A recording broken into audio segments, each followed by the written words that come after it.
Today, we crack open the 2026 Buzzy Awards by sitting down with the Appraiser of the Year.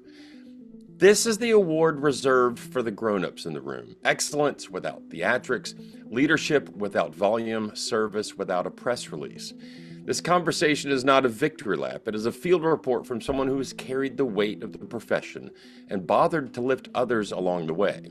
If you care about where the profession has been, where it's wobbling now, and where it might still find its footing, this one is worth your time. We're glad you're here. Stick around. ACI introduces ACI Sky Workbench, a cutting-edge cloud-based platform designed to streamline UR/AR appraisal report generation like never before. With seamless workflow integration, automated data management, and built-in compliance, Workbench empowers appraisers to work smarter, faster, and with greater accuracy. Visit aciweb.com for more info.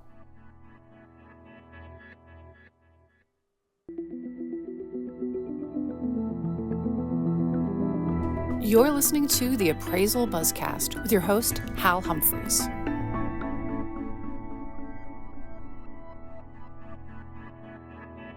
Welcome back, everyone, to today's Appraisal Buzzcast. We've got a really exciting episode, but let me bring back in, I'm Jim Morrison. Let me bring back in our host, Hal Humphreys. Hey, Hal, how you doing? Jim, I am doing fantastic today. How are you? I'm doing great. Well, we are so excited to announce our 2026 Buzzy Award for Appraiser of the Year. This person is somebody who deserves all the credit. Let me bring it in and get rid of the mystery. It's Pete Fontana, our 2026 Appraiser of the Year. Hey, Pete. Good morning, fellas. How are you today? I am doing so well. If I were any better, I don't think I could live with myself. Good to hear. Pete, thank you so much for taking the time to be with us today, and congratulations on being named the 2026 Appraiser of the Year. Let us start by having you introduce yourself to our audience and share how you got into the appraisal profession. And before you do that, I just want to make it clear to our audience, I know Pete. I think Pete and I have a really good relationship, and I can say without hesitation that this award is deserved. I have reached out to Pete in the past, and he has been kind enough to call me back.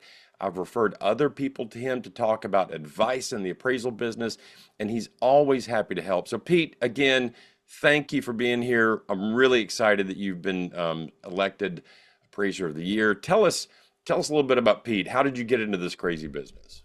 Well, thanks, Hal. My journey into the appraisal business was a little bit different than most people's. I graduated from college in finance and accounting and began my professional career as a staff accountant. And I didn't necessarily care for that industry, and so there was a spot open for the elected county assessor in one of Montana's largest counties. And I was 27 years old, freshly graduated from the University of Montana. And I thought, well, I'll run for that. I actually didn't have any idea what that job entailed. And I ran for county assessor and was successful in that. And my first day on the job, I inherited 38 employees that engaged in the appraisal assessment world. And it took me a while to get my feet on the ground and understand that whole entire business, as well as running a governmental office. And so I spent 13 years doing that. But in that time frame of 13 years, I discovered that I really had a passion for the appraisal profession and that I could become an appraiser using my experience from managing the mass appraisal office. And in 1997, I went about to the process of applying to get my license. And I began to do appraisal work and work in the assessment office at the same time. And in 2003, it became untenable to manage both of those professions or practices. And I resigned from being the county assessor and the statewide appraisal coordinator for the state of Montana and opened my own practice. And from there, I've been in the private practice my entire career. And then along the way, I became interested in the regulation of our business and have been a state regulator for the past 17 years. Also serve on the board of trustees as one of the trustees and serve on the board of directors for the Association of Regulatory Officials as well. So my path into the industry was a little different than most. I started at the very top managing an appraisal office before I even knew what I was doing. And so it was a trial by fire. And obviously, I was able to navigate those waters and end up in a successful career. That is one of the best origin stories I've heard in this business. And Pete, I'm reminded of a joke I heard years ago. Why do people become real estate appraisers? Because they don't have enough personality to be accountants. It's actually, I have more personality. That was my problem in the accounting world, is that everybody was these type B personalities. And I'm like, I need to have some more life in my Yeah. career. So that's Yeah. why I switched. I love it. I love it. Now, Pete, you've built a reputation as someone who's deeply involved in the industry. Um, what parts of your work have been the most meaningful to you over the years? Well, being involved in organizations such as the Appraisal Foundation and state regulatory boards, task forces that have mattered to me because it allowed real world experience to inform policy. And so also, mentorship and supporting the next generation of appraisers has been very rewarding for me. And then really contributing to something larger than my own practice, which helps me to ensure that this profession remains grounded in judgment and ethics and public trust. And so those are the things that have really energized me to take a lead and not just do the mundane day-to-day work, but try to inform policy and help folks move along in the industry and that are interested in becoming appraisers and getting into the appraisal profession. Those are the things that have really been most meaningful for me over the years. Yeah, and I'm gonna sidebar off of the script that Jim Morrison, our producer, puts together for us. Pete, I know that you have a thriving appraisal business, and you have set that up in a way that it's not about Pete Fontana, it's about the business being able to continue. And that's where entrepreneurship comes in. And I think that one act of setting up your office to where the crew that is there now can take that over and continue to prosper and to do that thing is a really impressive thing. Yeah, so early on in my career, when it was just me, and I decided that I wanted to build a small firm, uh, largely to help our clients in such a rural state where we needed to cover a lot of territory.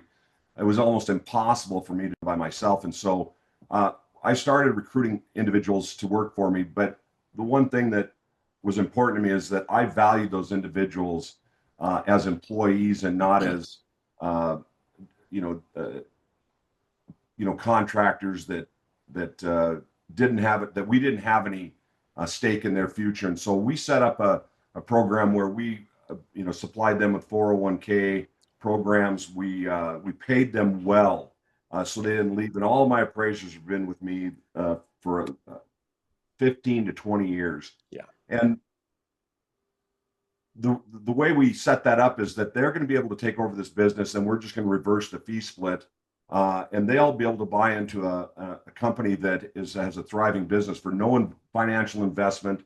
They won't have any debt, but they'll take that over. I'll continue to be a mentor to them and try to generate business, but they will be earning the lion's share of the money, and so that keeps them invested in this business. It shows that we're committed to them as employees, and so that's worked real well for me. And none of our employees have ever left.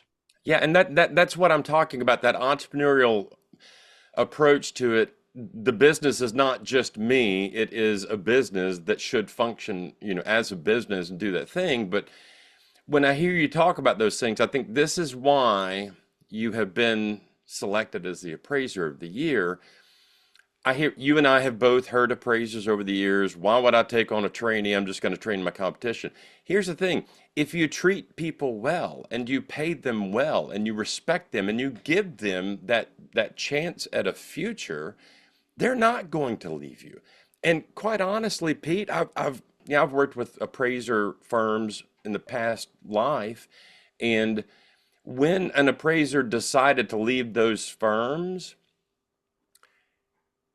they were not considered going out and competing with the firm. They weren't con the firm didn't think of them as, oh, they're competing against us.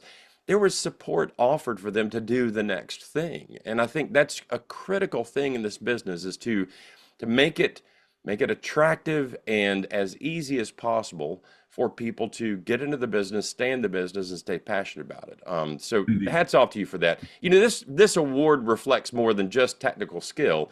It also reflects leadership and commitment to the profession. And we were just talking about that leadership style. What does being named Appraiser of the Year mean to you personally? Oh, shoot. Being named the Appraiser of the Year is deeply meaningful to me. Not as a, necessarily as a personal accolade, but as a recognition of a way of practicing and serving this profession that I believed in for a long time. It's also so humbling that no appraiser reaches this point alone. I've worked with mentors who took the time to teach me, and colleagues who've challenged me and my thinking, reviewers who pushed, for my, more clarity, and then newer appraisers who ask these thoughtful questions as I travel around the United States. All of that shapes how you grow in this profession. Yeah. And this recognition belongs as much to that community that got me here as it does to me anyway. Yeah. And really at its core, the award matters because it signals that the professional stewardship still counts. Yes. And that belief has guided my career, and it's something I intend to continue every day. Yeah, I love it. Our industry has experienced a lot of change in the past several years. From your perspective, what have been the most important shifts we appraisers have to navigate? Oh, well, I think it's the adaptation to emerging technology and the variety of new appraisal and evaluation products. And I also think that, the modern appraisal practice places far greater emphasis on explaining how and why conclusions were reached. And so many appraisers have kind of fallen into it's because I wrote it down and said so in there. They get offended when somebody says, well, can you explain that to me? But most importantly, I think the appraiser role is becoming more explanatory and advisory. Yeah. And what I mean by that is the appraiser needs to be able to explain market behaviors to non-appraisers. They need to defend conclusions to reviewers and underwriters and regulators, and basically communicate the uncertainty without undermining their credibility. I think that's important as we move forward, that appraisers have to understand that they're providing a service. And when their client asks them a question, it's not offensive. It's because you hired this person. If they don't understand what you're trying to communicate to them, you have a responsibility to be able to communicate that. And so I think that's some of the stuff that's going to be difficult for appraisers to navigate or get their arms around. And that this newer group of appraisers coming in that is more data analytics driven, that understands technology more, I think those folks are going to have a real advantage moving forward. I agree 100%. And I will tell you, Pete, do you remember the magazine back in the day? It was an appraisal magazine, and it was called The Communicator. Indeed. That is our job, is to communicate our research, our analysis, our conclusions in a way that our clients can understand and use those things. Now, you mentioned new people coming to the business. There's still a lot of people, coming into this business, trying to find their footing. What advice would you give to someone who wants to build a long and successful career in this profession? Oh my gosh, they need to be open-minded and willing to explore, all the variety of valuation products, and not just dwell on the traditional URAR appraisal report as far as residential appraisal goes. They need to understand, make sure that their tool belt is full of options and don't get mired down in the negative social media posts. You might not like the new appraisal products or valuation products coming out, but until you try them and determine what your worth is and your value is, and if you're not going to complete them for what the client's offering, that's okay, but don't turn it away just because of that. Try to negotiate. There are many different reasons why a client hires an appraiser, and many times it's not to complete a full appraisal report. So you need to understand your client's needs, and that's super important. But most importantly, this business is about building relationships, not just a client list. And so I think some of our practitioners believe that there's some entitlement because they've received this license, and really it's not an entitlement. It's an entitlement to build relationships. You're trying to build a business, Yeah. and one of the things that I think that we lack in our profession is that even at the foundation level, that none of the qualifying education revolves around how to operate a business or build a business. It's all about just the mechanics of an appraisal. And I think that's where some of our practitioners fall down, is that they need to remember that and to engage with the profession beyond your own desk, because working on your business and not just in your business is what's going to make you successful. And being successful in the appraisal practice is not about surviving change, it's about outlasting change. Yeah. And so, Go ahead. go ahead. Well, it's just, I think that appraisers need to look at themselves as business people before they look at themselves just as a person that provides value, because you live in a business climate. And so you have to look at yourself as a business person first. And that is all about customer relations. It is. I had a dinner at the house last night with some friends.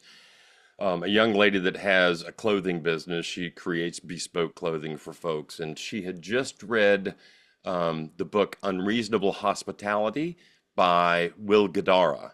And our company, Storyboard, that owns Appraisal Buzz and Appraiser Learning, we read that book as a company, and it's one of the most amazing things. The principles of business apply regardless of what business you're doing. The act Indeed. of performing an appraisal is it's the what we do, but the business part is kind of the why we do it. So I think that's really good advice. Let me ask you one last question before we go to our final commercial break. Looking ahead, using your crystal ball, what gives you the most optimism about the future of this profession? Well, I think that complexity in our profession is becoming the appraiser's advantage. I've often said this industry is gradually recognizing a truth that appraisers have known for a long time. The harder the assignment, the more judgment matters. And now that we have automation and AVMs and hybrid products that are going to shape the future of the industry, markets are rarely that simple, and there's always going to be a need for well-reasoned and defensible appraisal work. And complexity is no longer a liability for appraisers; it's becoming the proposition for us. And so, data analytics is going to become more important, and appraisers are going to have to focus on the educational opportunities that focus on analytics and what the modern day valuation products are expected. And so, I think that the future of the appraisal industry is going to be more on analytics and the judgment of appraisers and the sound judgment, rather than just going through the mechanics of measuring a house and providing information. I think complexity is going to be our advantage moving forward. LIA Administrators and Insurance Services, serving valuation professionals since 1978. We provide E&O insurance with a commitment to superior customer service, outstanding liability education, and unmatched claim defense. Explore our exclusive Appraiser liability education by Peter Christensen and cost-effective seminars designed to foster your growth. Our underwriters, with an average of 26 years of experience each, are dedicated to supporting appraisers. Visit liability.com to discover how LIA can safeguard your business. Welcome back, everybody. You're listening to the Appraisal Buzzcast. I'm Hal Humphreys, your host. I'm joined today by Pete Fontana. Pete, thank you again for taking the time to be here. Nobody out there in the ether is going to know, but we just had a little bit of a technical glitch. But I think we can clean it up where they'll not notice, other than the fact that I just mentioned it. Pete, congratulations again on being selected Appraiser of the Year. I'm going to warn you, Jim Morrison likes to hit me and my guests with these anonymous appraiser questions to try and trip us up. Jim, do we have an anonymous appraiser question today? We do, but I don't think it should be a problem for experts of your ilk. This question that scares me, Jim. That terrifies me. I have a question I could use some guidance on. I've been with another appraisal firm for about 2 years, and I'm thinking of going out on my own. What advice do you have for someone who's trying to track down new clients on their own for the very first time? Pete, you want to take a stab at that? Sure, yeah. I would love to offer people advice that are trying to do that. And as I mentioned earlier, I think that folks need to become better business people. They need to try when trying to build a business, their main goal needs to be customer service. I've said this over and over again on the national stage. I'm not the best appraiser in the world, but I'm a slightly better businessman than most of the appraisers in the field. And that's what's propelled my career. You can hone your appraisal skills after you build your business. Yeah. And so the other thing is they need to be open-minded and explore all the possibilities of the appraisal and valuation industry. And then reject all the negative noise around our industry that's currently circulating. That you just need to reject that in whole. But most importantly, I think that anybody that's getting into business or for themselves or trying to build a business, they need to do what I always refer to as looking out the windshield of the car and not in the rear view mirror. The rear view mirror is intentionally made small because you shouldn't be looking backwards. You should be looking forward. And so the opportunity for anybody lies ahead. And so they need to be looking out the windshield and rarely look in the rear view mirror at the negatives or anything that's happened in the past. Occasionally look back there so you don't repeat that, but always look forward out the windshield, and you'll be successful. I love it. I would say if you've been in the business for a couple of years and you've kind of got your feet underneath you, you know what you're doing. Look, this starting a business in the beginning is about cash flow and it's about making sure you can, pay the bills. Now, there are a couple of ways you can do that. You can start off with a nut that you work with that is kind of your capital investment to set up your office, set up your working things, internet, your computer, those kind of things. And I may get some guff for saying this, but I did this. When you're starting up a residential appraisal firm, a really good way to get some cash flow in the door is to work with AMCs that have a lot of volume, and get that cash flow going. Then what I would say is, or not even then, as you're doing that, as you're getting in those first orders as a new business person, spend some time networking in your town, in your native habitat, and talk to attorneys, talk to bankers, talk to accountants, people who handle divorces, estates, those kind of things. And the reason I say that is that's where the real personal relationships are going to come in. And you're going to meet people that they may not need you today, but they may need you 2 years from now on a project that will bill more than 20 or 30 assignments from an AMC or a bank. So build that network, and do it in a way that is gracious and tries to build friendships and relationships, not just business relationships. The last thing I'm going to say is we appraisers tend to be solo operators, most of us out here.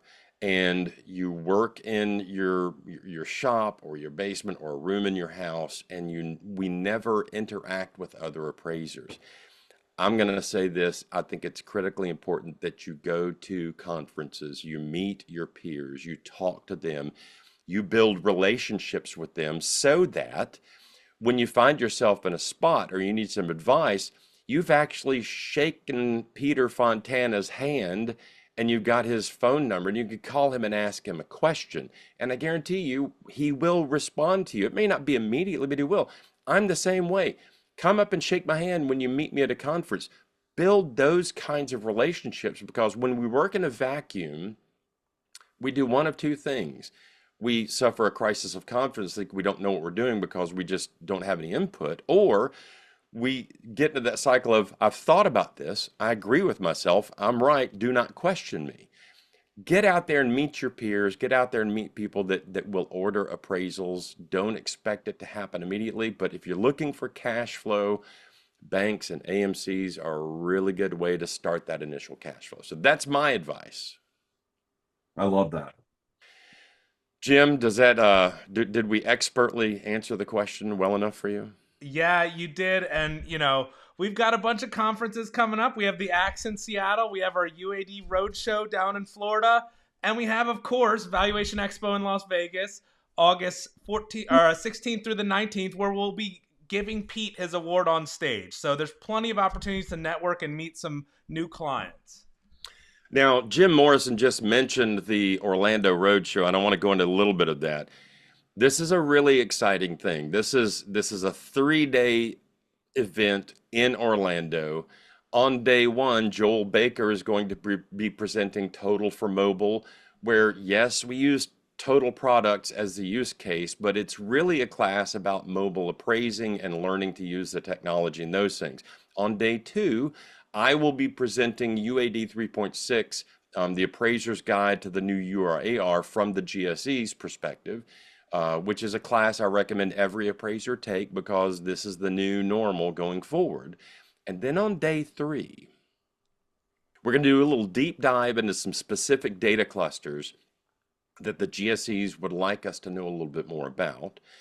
And we're going to have software demonstrations from several of the software providers. They'll be there in person to show you how their software works, and then they're available afterwards to sit with you and talk to you and answer your questions. And then after they're done with their demonstrations, we're going to have some folks from the GSEs there.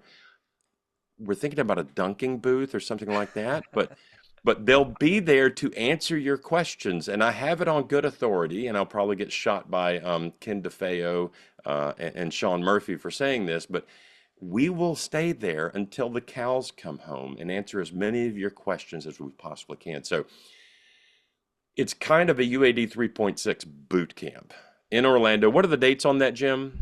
That is March 4th through 6th. March 4th through 6th.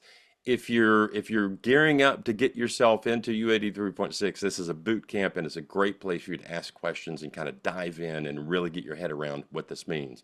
Pete, congratulations again on being named 2026 Appraiser of the Year. Thank you for your leadership and for everything you do for this appraisal community.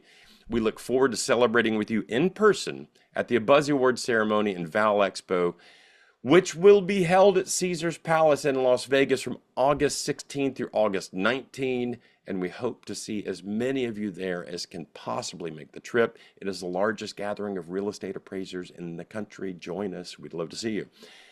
Do we have anything else, Jim? No, congratulations again, Pete. We can't think of anyone better for the award this year. Thank you, gentlemen. I appreciate it.